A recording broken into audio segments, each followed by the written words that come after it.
Victoire. Créer une équipe gagnante.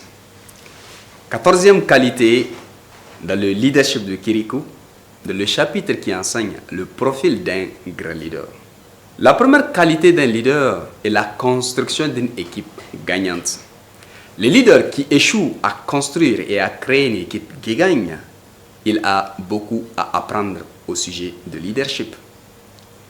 Je vais faire une analogie toujours pour une équipe de football.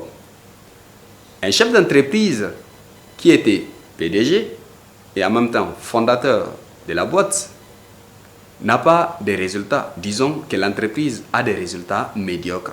Il n'y a pas de vente, il n'y a pas de progression et régulièrement il y a des rotations de personnel. Chaque mois ou presque chaque trimestre, les managers ou le PDG, ils changent de l'équipe. Alors que le conseil d'administration fait leur rencontre pour évaluer les travaux de l'entreprise, le PDG, donc le fondateur, se permet de dire si une équipe de football ne gagne pas, on change tout le temps les joueurs. À quelqu'un de lui dire non, monsieur le PDG, si une équipe encaisse beaucoup de défaites, on change le coach. Le poisson s'est pourri par la tête.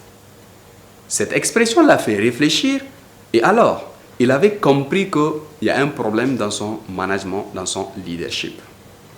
À quoi ça sert qu'un DG est excellent et qu'il est parfait dans son leadership, dans son attitude et qu'il ne prend pas le temps de former et de transmettre cette vision à ses subalternes? Ça ne sert à rien. Vous allez voir dans beaucoup d'entreprises, dans beaucoup de structures, le fondateur ou le manager ou les top managers sont cool. Ils sont bien en termes de résultats. Et que leurs subalternes ne maîtrisent rien de la culture de l'entreprise. Et inconsciemment, ils sont en train de tuer l'énergie de cette boîte, de cette organisation, de cette entreprise. Pour une entreprise qui fait de l'ingénierie, chacun doit apprendre à vendre l'œuvre d'art. Si c'est une entreprise qui est dans l'œuvre d'art, si c'est une entreprise qui vend des services, chacun de l'entreprise doit connaître ce produit ou comment vendre ce produit. Chacun de l'entreprise est censé comprendre et savoir défendre et présenter l'entreprise. Peu importe la situation, peu importe le temps, peu importe les circonstances. C'est cela la construction. Avant tout, le leadership, comme je l'ai défini, le leadership, c'est de l'enseignement. Vous ne pouvez pas enseigner ce que vous n'êtes pas. Par l'enseignement, quand j'occupe un poste de responsabilité dans une boîte, je dois préparer les gens pour mon départ. Beaucoup pensent que si je montre à un subordonné comment faire une chose, ce subordonné risque de venir me remplacer. Si vous avez peur d'être remplacé dans une entreprise, c'est que vous ne fournissez pas vraiment assez de valeur pour cette entreprise. J'ai coutume de le dire. Si vous n'ajoutez pas au moins 3 valeurs dans l'entreprise, vous ne justifierez en aucun cas votre salaire. Et ça, c'est évident.